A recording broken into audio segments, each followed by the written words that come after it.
Peace. Assalamu alaikum. Hotel. Grand Rising. Praise God. What's up? What's happening? Or whatever it is that you ascribe to. I got a story that I said. I posted a short this morning with was Desi Banks. I think I'm pronouncing his first name right. Desi Banks. With the old dude putting the cake on the phone. And it made me think about YT and Corey. YT made Corey do some strange things. You know what I mean? But so in this story, there's three people I'm gonna talk about. The first one is YT. Now, let me give you the backstory on YT. YT, he's short, he big. I'm talking about muscular big. Like all dude did was work out.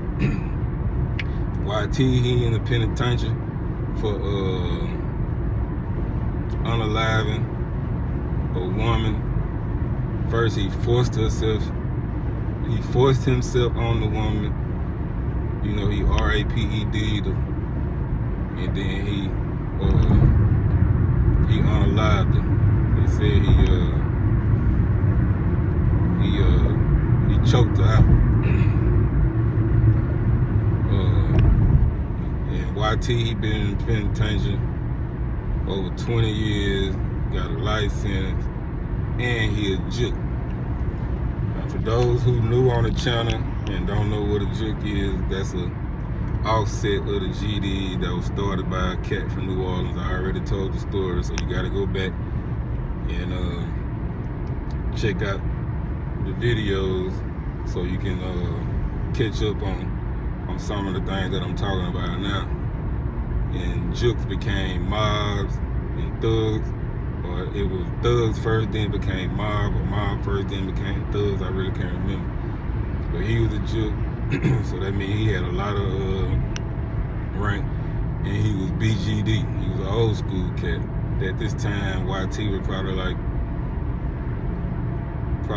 40, somewhere up in there.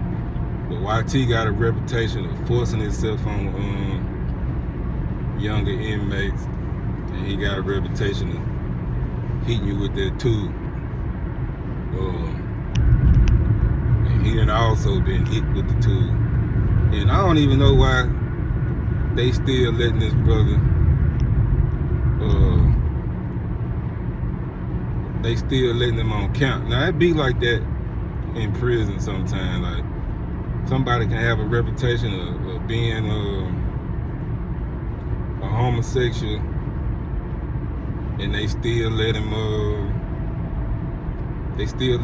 you know, be a member, and especially them jukes. I don't know. I guess people be scared of them. I don't know really why they continue to let dudes scream. Now Corey and YT, he from Macomb, Mississippi. And Corey, let me give you the backstory on Corey. He from Macomb, Mississippi. They homeboys. But when YT got locked up, Corey was just a baby. At this time, Corey like 19, 20. He light skinned, he a pretty boy. And me and Corey came through Rankin County together. I already told y'all what Rankin County was. It's the process unit, it's the medical unit, and it's where the women prisoners are being held.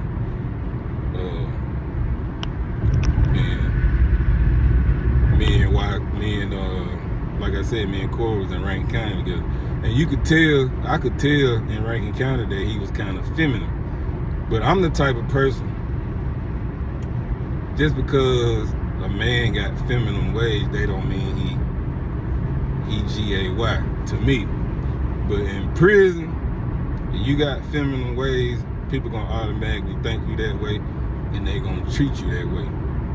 And this is what happened with YT and Corey. Even though they homeboys, they know the same family members, they were damn near family on down the line. You know, once they got on the zone together. So, and then the other person I'm talking about G-Wood, old school G-Wood from Greenville, Mississippi. At this time, G-Wood was like 50 years old, and he was still claiming gangster. He was a BGD too.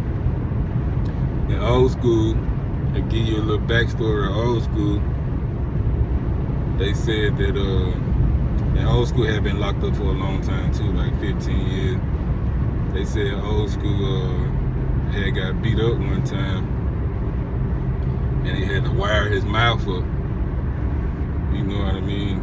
And he talked like he still had wire in his mouth. He talked like, yeah, you know, he talked like, yeah, you know what I'm saying? You know what I'm saying, little bro? That's how he talk. Like he got a wire in his mouth. You know what I'm saying, little bro? I need to go on and smash YT for doing all that nonsense. That's how he talk. So boom, we all in Unit 30. I think I was in Unit 30 probably about a year at this time. Corey fall on the zone. Like I said, me and Corey, we was in Rankin County together. So, and you know, Corey GD too. So he fall on the zone. You know, me and Corey, we kick it sometimes. But Corey, he was just real playful. And I really didn't like to talk to guys who were just real, they just played all the time. You know what I mean? I just didn't like dealing with them. But I mean, you in prison, you can't help but talk to people sometimes. It's bound, you bound to interact with them in some shape, form, or fashion. And so after a while, Corey come on his own. So they found out they were from the same hometown. They found out they were damn near family. And you know, YT just used to handle the man like he was, you know, like he was a homosexual. Because Corey, he used to wear his boxers. Now, most people in prison, if they walking around with their boxers on, they double the boxes up or triple the boxes up, because the boxes, the state issue boxes. Now at this time, they was letting you have free world boxes and whatnot until they stopped letting people get their little package, and they were just making people wear nothing but state clothes. But you know, Corey, he would have the state boxes on, and he'd just have one pair on. They wasn't doubled up. So the reason people used to double them up so you can't see, because they white, you know what I mean? You could down this, it's just crazy how he was just walking around his own like that. And he would either have his shirt off or he would have his shirt tucked in his box. And you know, people used to mess with him. You know, he GD, but you know, in prison, man, like, you know, people just mind their business and let you be whoever it is that you be, or whatever it is that you portraying to be, you know what I mean? So they used to laugh at him, like talking about his booty be shaking. It's just crazy. But so anyway, T.Y. used to smack the man on the booty, all that. Now, see, things like that, even though that's your homeboy and y'all there in the family, you in prison. It's certain rules you have to abide by. But it's certain rules, you know, I don't care nothing about all that. You know what I mean? Yeah, I'm locked up, but my mind is not even here for real, you know what I mean? But these, when it comes to like homosexuality and, you know, the way people look at you, there's certain rules you're gonna have to abide by if you want to survive. You just don't want people just treating you some kind of way, because, you know, you can end up putting yourself in a bad position where you gotta hurt somebody because they ain't respecting you and they treating you some kind of way, or you end up getting hurt because you can't hold up for yourself. But anyway, they used to mess with him. T.Y. used to smack him on his butt and all kind of stuff. So one day, me and G-Wood, he fall around the corner. Now, I done tried to explain this 1,000 times how Unit 30 was set up. You got a wall in the middle, and against the wall, on each side of the wall, you got racks. And you got racks in the middle, and you got racks against the windows. You got two sides, if y'all can imagine what I'm saying. And I slept on the rack, like, soon as if you on the other side, soon as you come around the wall, you can see my rack. I sleep like right there by the corner room. And then you got a wall, and then you got a shower. You got an open space to the shower. got a big old sink right there where everybody wash their sheets and clothes and whatnot. And then you got a wall right here with a shower at and the shower nozzle. So you would really have to, unless you're on the other side, you would really have to step inside the shower wall to see the shower nozzles or whatnot. So G Wood, he followed around the corner, got his coffee in his hand. He always got this black skull hat. I don't care how hot it is. He got on a jacket and a black skull hat. So he fall around the wall and he come to my rack. He sit down on the rack. You know, he like, man, it just be some fun and funny. It just be some fun and funny stuff going on in the penitentiary all the time. These young boys, they don't be really paying attention to what's going on. They don't have no good observing skills to know when people playing these funny games with them. Now YT, he in the shower and he balling on Corey right now, and Corey don't even know what's going on. He just walking around with them boxes in his drawers and his booty jiggling everywhere. I'm like, G Wood, what the hell you talking about, man? He said, I'm just saying, young brother, see, you got a good head on your shoulder. You don't too much mess with nobody. You stay to yourself pretty much. You don't get involved in it a lot, and you don't try to be nobody that you ain't. You like to read, and that's how disciples are supposed to be. That's how disciples are supposed to move. It's growth and development. And I see that's what you about. You about that growth and development, little bro. But some of these brothers, they just run around, and they don't know what's going on, and people really want to get their booty. So I'm like, he said, now you can get, I just stepped around the wall and I see YT in the shower, but you know you see it and you don't see it in the penitentiary. And he ended up balling, and Corey's just running around with the boxes on him and the boxes in his booty, and YT just washing him, and he just getting off on him. So I'm like, he said, you can go see. I'm like, man, I don't want to go see that. See, what Corey's supposed to done at the gate, I don't care if it's your family member. I don't care if it's your homeboy. When T.Y. got the playing with him, smacking him on his booty, talking to him, talking about his booty shaking, he's supposed to nip that in the bud out the gate. But he didn't, and that is the problem. So, but y'all hold on, I gotta check in.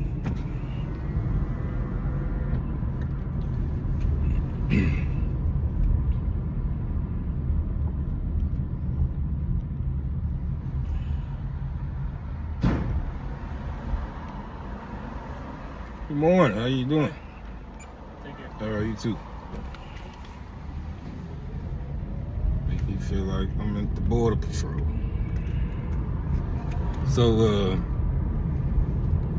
But he didn't check it at the door. Like, he really supposed to be in the hole for fighting YT, or he's supposed to, you know what I mean? Like, he's supposed to just done something. I mean, it couldn't have been me, but you know. People mind their business. So all the GDs, they treat them some kind of way, cause you know people be on the bullshit in prison, bro, for real. Especially you just act like you don't know no better, you don't know what's going on. But anyway, so G Wood. So I'm like G Wood, why you won't report it, man? Like, I don't even understand how the dude's still screaming. He running around acting like that. That ain't discipleless. You know what I mean? So I'm trying to get G Wood to report it, but I'm BD. It really ain't my business, for real. I ain't even plugged in. But, you know, people still talk to me about what be going on or whatnot.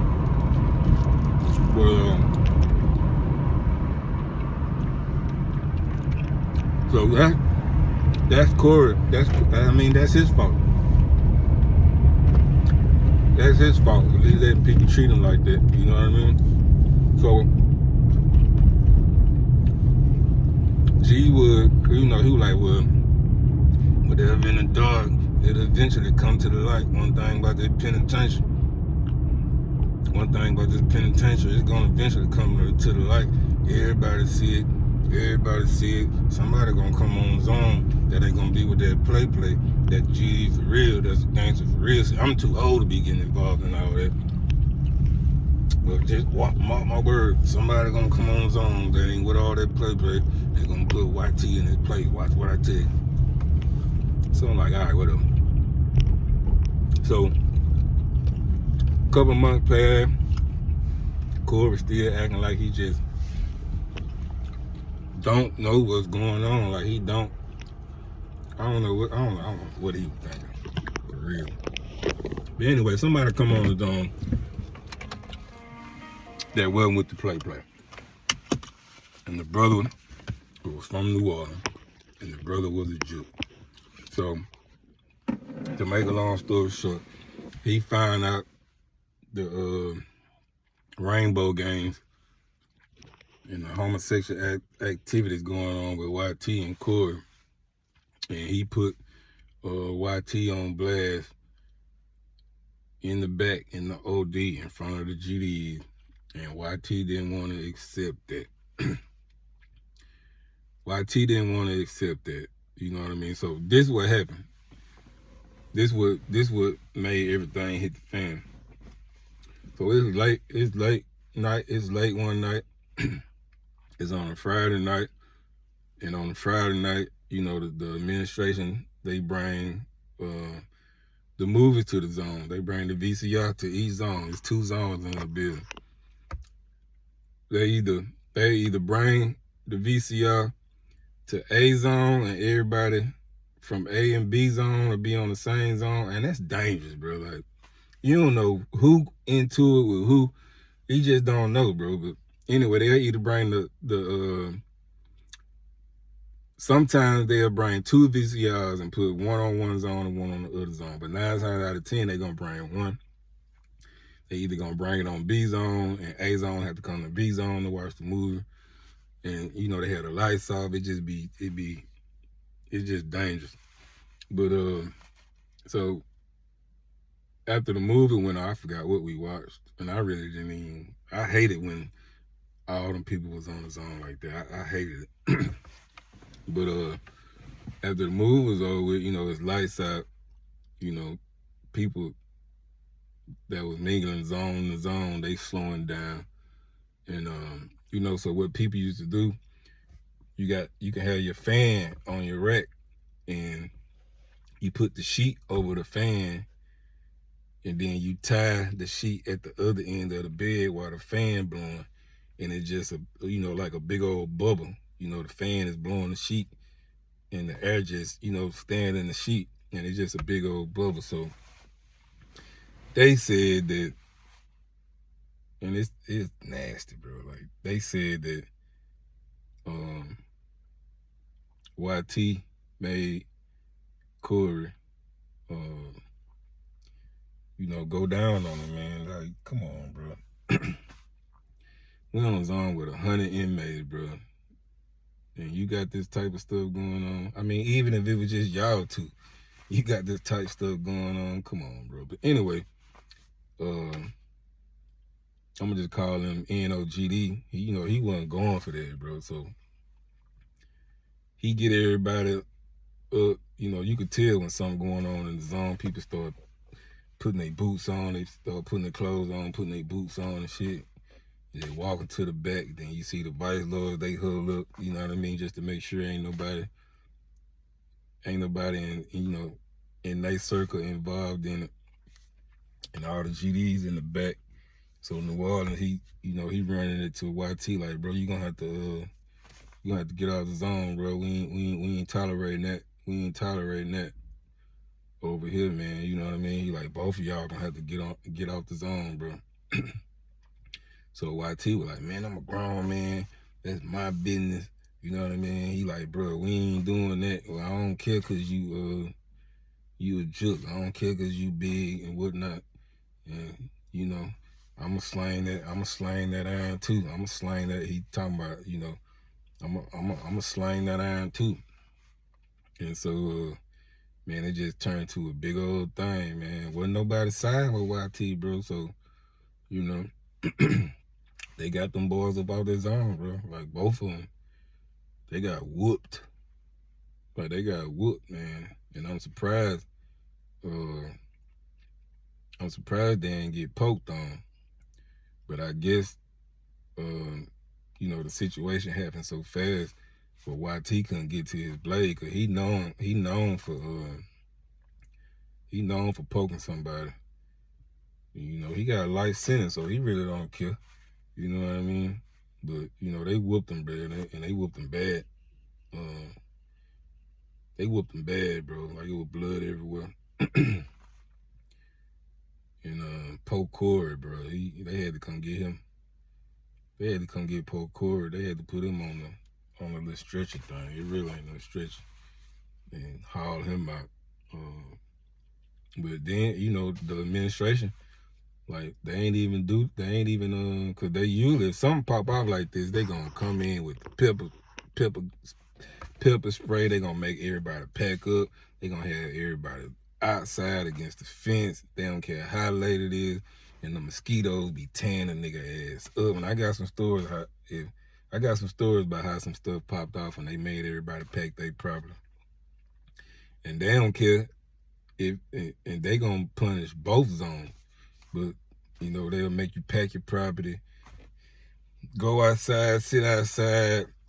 I'm talking about for hours, bro, and bring people in one by one, go through their property, throwing shit everywhere, and everybody get on the zone. And sometimes they'll make you go to the gym, you know, go through your property, just throw your shit everywhere. You got to go find your shit if you can. And if they did it on the zone, they got shit thrown all over the zone. You got to go find your stuff, man. Then we have to clean the zone up. Before you know it, it be time to go to breakfast. You know what I mean? So yeah, they got them boys up out of there, man. I heard, you know, they took YT stripes, like you ain't BGD no more. And I never did hear about Corey. You know, I guess I don't know if he just became a full-fledged homosexual or what, but they ended up sending a YT to the medical unit. And then I heard he eventually checked out. I don't know if he had cancer or whatever, but he eventually was gone. But I kind of, you know, I felt bad for Corey, man, but shit. Bro, you know where you at, man. You brought that on yourself. You know what I mean? Like, you brought that on yourself, man. I guess he was just so scared of the man.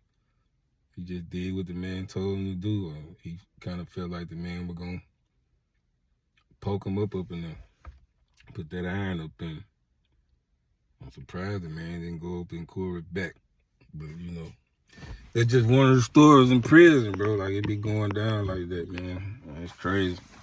It's sad for real. But, yeah, that's the story of YT, Corey, and G-Wood. Yeah. See what I'm saying, bro? That's good for him. That's good for him. They should have been got him up out of there. And Corey, he probably was a homosexual on the streets.